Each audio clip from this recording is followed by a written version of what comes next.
All right. So now comes the interesting topic, and that is authorization. How do we do authorization? It's OAuth authorization. And here I already saw on the Spotify homepage some information about OAuth. Let me go back to where we've started. We have started on this web API guide, and there they have an authorization guide. It's very good that it's in the start.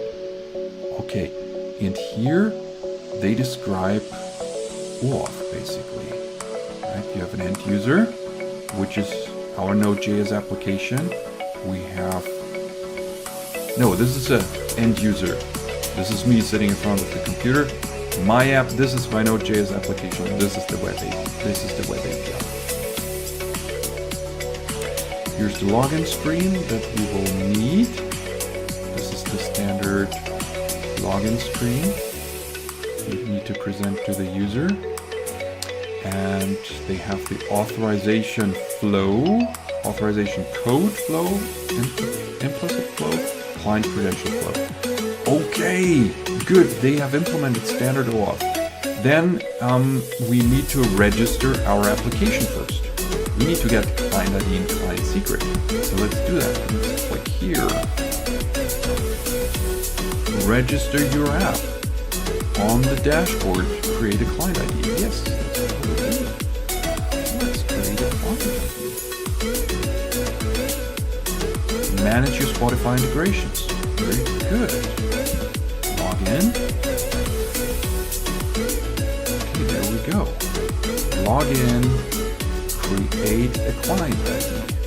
That's exactly what I need. Create a client ID. Oh, okay, process. Here we have another form that we need to fill in. Create an app or hardware integration. App or hardware. Playlist.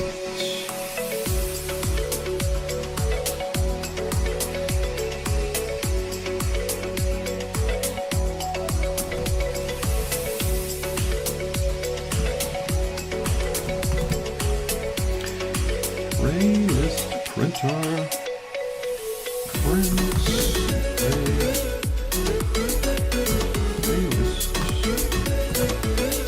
Prints all the tracks.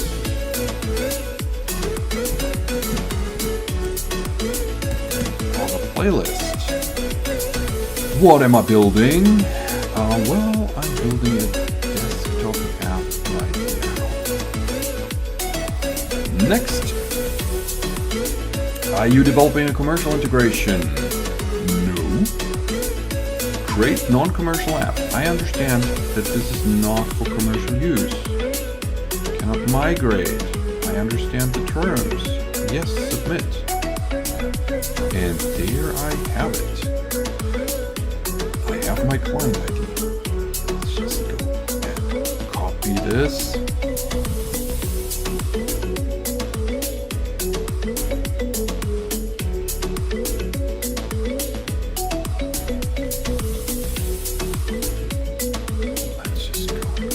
This.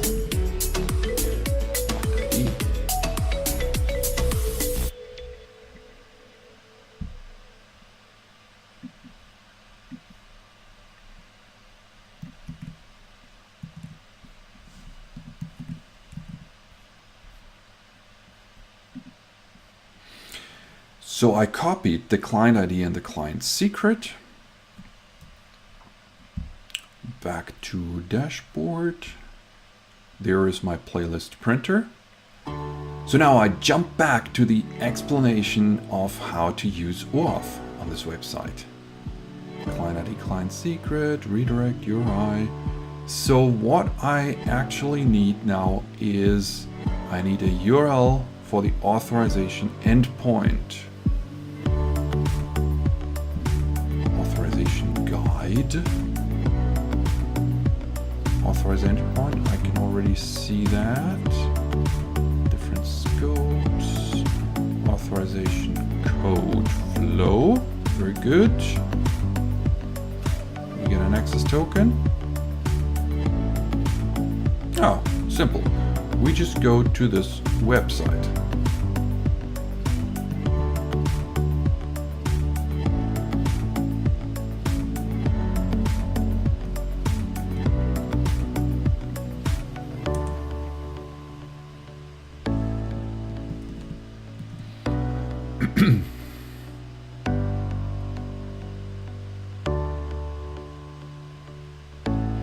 And we put in a number of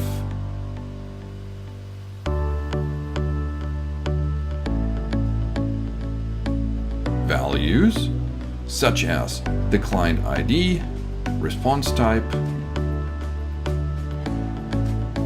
redirect URI. This is, I think, what's required. Right. So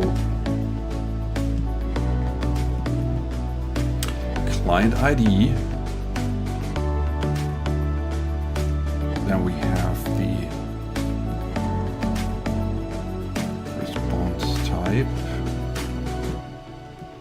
which we set to code, and then we have the redirect URI.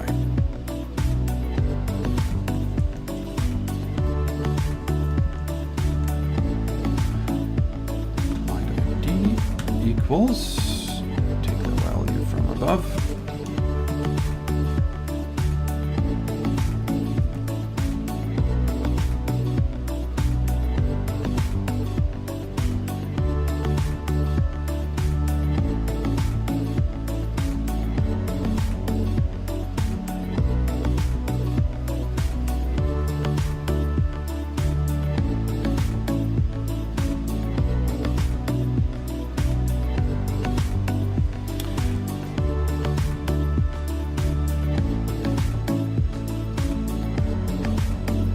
So redirect URI. We did not specify a redirect URI. Why did we not do that?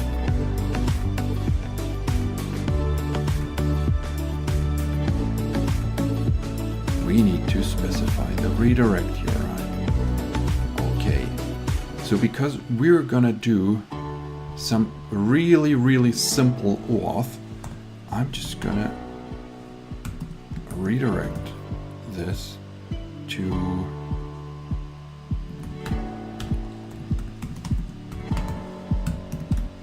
apiuniversity.com, because we will do everything in the browser. We'll do ghetto style OAuth. Okay, let's add that redirect URI. Let's copy it. Done. Done over here. Back to browser.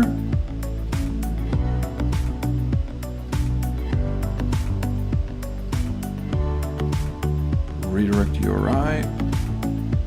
We need to URL encode it. All right, URL encoder.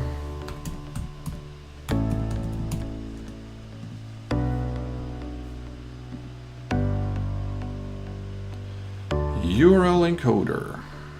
I want to encode this.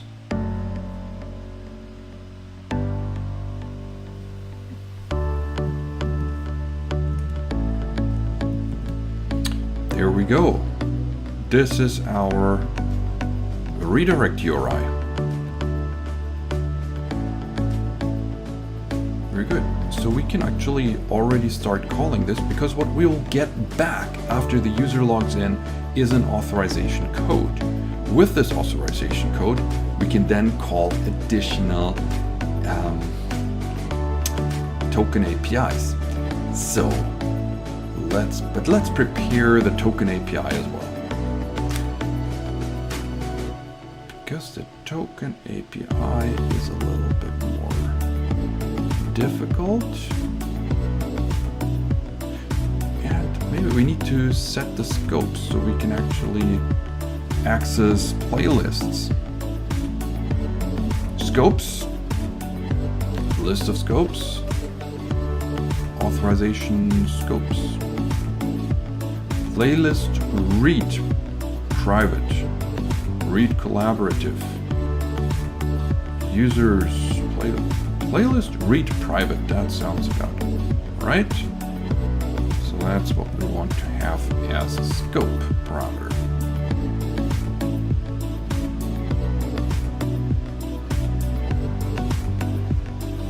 Scope.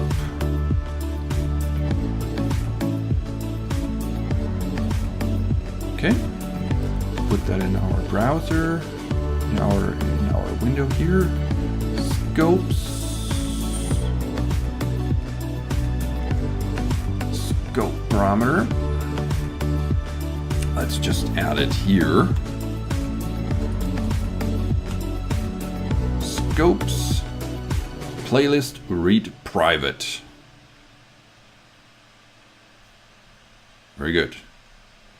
Now we're going to do the token endpoint and configure the token endpoint. Token endpoint is going to be a post to this address. And there we have a curl command which we'll use in order to get a token.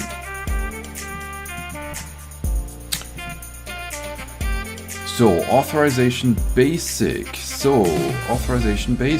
What do we need to do to get this parameter for authorization? We have client ID and client secret as here.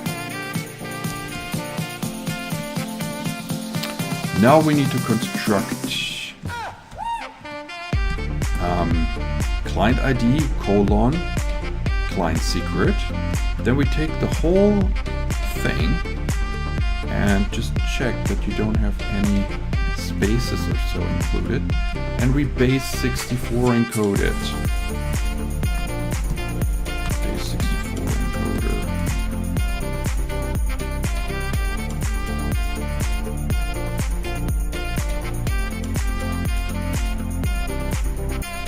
Okay, so what did we do? We have now the authorization for the token endpoint, which is a basic authorization.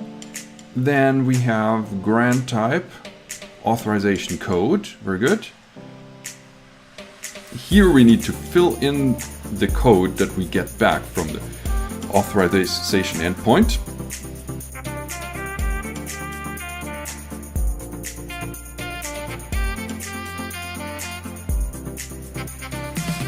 And then we call this token endpoint. And as a result of that curl call, with the authorization code filled in, we should get an access token, right? So let's just do that. Let's take our ghetto style OAuth and execute it. Authorization endpoint.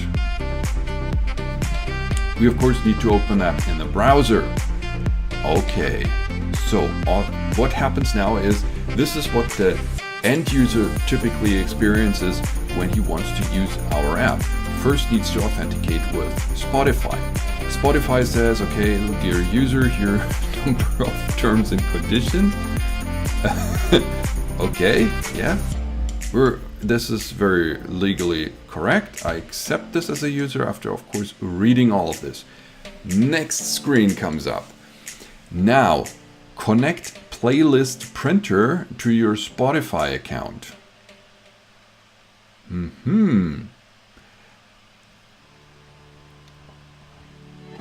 Playlist printer, that's what we registered, comes from the client ID, and it wants to print all the tracks of a playlist. That's the text that we put in, and we are already logged in. I'm already logged in this browser. There's a cookie from Spotify, so that's okay, right? If I wouldn't be logged in already, I would need to log in at this place. I say this is okay. What happens next? What happens next is that we get a redirect to apiuniversity.com, because that's where we said we have the redirect URL. So up here you can see that this is our redirect URL, apiuniversity.com/, and then we have a parameter called code. And we kind of need to hurry a little bit to take that code, which is only valid for a short period of time, copy it over, and enter it into our call to the token endpoint. Now, we take the complete curl command and we go to a command line, enter the curl command, fire invalid client. Okay, so we have to fix our client. Okay, so we base64 encode our client ID : client secret. Then we click on encode and we get this long string. Well, let's go back here and enter this as the basic authorization. It's base64 string.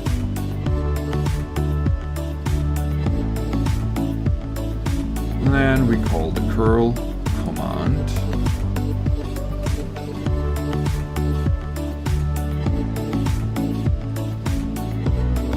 And boom, there we go. We got an access token. This is here. Not bad. So, only thing we actually need is the access token.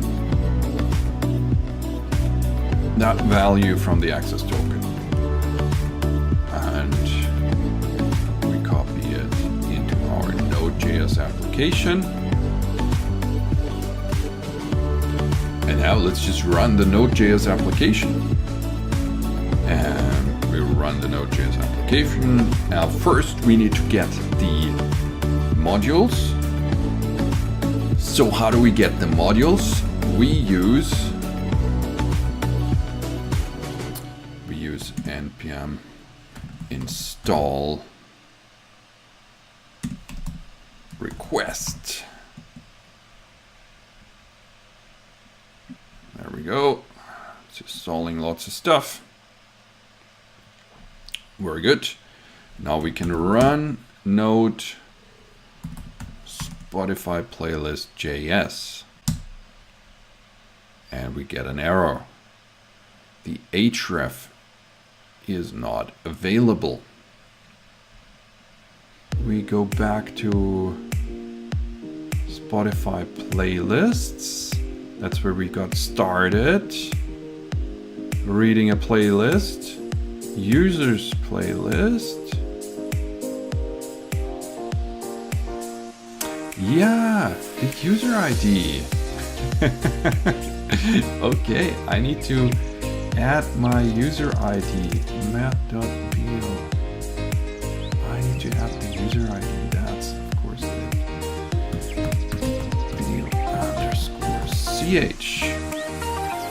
Here we go.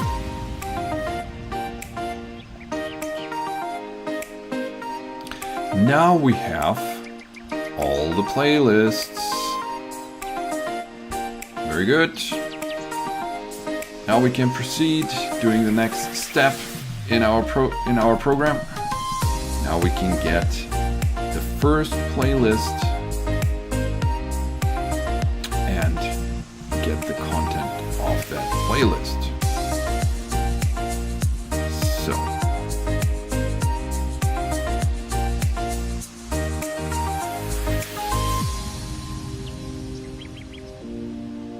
So we have my list. That's the one we just created. It's a playlist, my list. That part works already. Then we have a problem with the for each. Tracks for each is not a function. Do we not have an array up there? Playlist.tracks for each? Why does it not work? So we already got one step further. That one worked. Playlists. Now we go on playlist. and the playlist somehow gives us momentarily an error because the tracks object doesn't work as I expected it.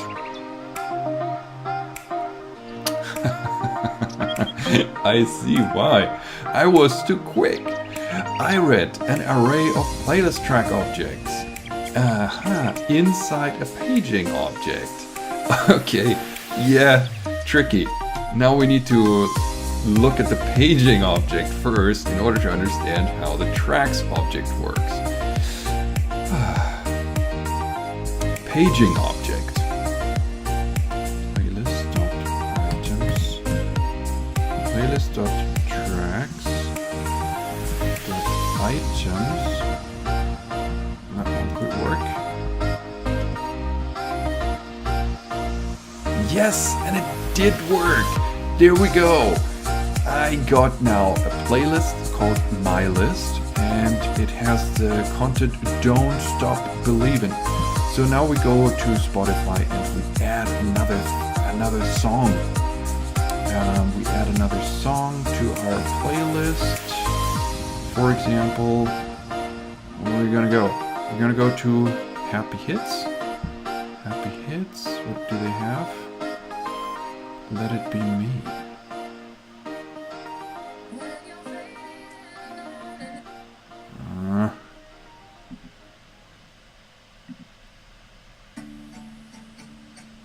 Okay, let's add it to the playlist, to the My List. Okay, so now we have changed My List. If we repeat the API call, I expect that we have a new entry in our playlist. Okay, so we have Don't Stop Believin' and Happy Now. That's the one we just added. Okay, now we have a little bit of cleanup to do here, which is basically we should stop printing out all the playlists that this user has. And that's about it. That's the task we've set for ourselves. We've set the task to create a list of tracks in a playlist. And that's what we have achieved. So I would say from that perspective, the user experience on the Spotify API is quite good. They have very good getting started web pages. So I really like it. If you go Google Spotify API, the first thing you click, Spotify for Developers, tells you something about how the API works and what an API is, and explains you a little bit about REST, about URLs, about what do they have here? Response codes, about authorization. So you really get a very quick start. That's what it basically says. This is how web APIs work, and that's how we at Spotify work. Very good way of getting started. So then we have the quick start, and we were kind of lucky on the quick start. It tells you something about set up your account, register your account, how to write a Node.js application. We were lucky with the guides. The quick start, okay, the quick start is somehow in between the first landing page, then the quick start guide, a little bit more program oriented, how do I program stuff, and then the quick guides. The quick guides, that was the very good thing, because it gave us right away information about working with playlists and the authorization guide. That's the two things that we actually needed. In the authorization guide, they have done a really good job explaining OAuth, right? They even have these kind of sequence diagrams and so forth that are useful. And then they give you examples, they give you curl code calls. So very good stuff. Very good stuff. Then we went on from there to the playlists, working with playlists, there was a little bit of information that we didn't really read about private, public playlists and so forth. We jumped directly into reading a playlist, get a list of the user's playlists, and that's the documentation. That's the API documentation, very good. You can see on the right-hand side all the URLs and examples. And I personally work with the examples. I don't really like to read this specification here. The examples give me usually all the info I need. Except if they are so complicated as they are here. Then it's good to have a bit more of a structured approach. The only thing that was a bit strange on the API design was that container object that we had then later when we went on to get a specific playlist, and we wanted to read the tracks. That was a bit confusing, right? So we get tracks, and then we have array of playlist track objects. Okay, that would have been fine. That was my first hunch of how I should do it. But it's actually an array of playlist track objects inside a paging object. And now I have to understand the paging object as well. It wasn't really bad. And I mean, we haven't really implemented the paging yet because we have a very short playlist. But if you just have a quick look at it, it's a bit confusing, right? We figured it out in the end. It wasn't too bad.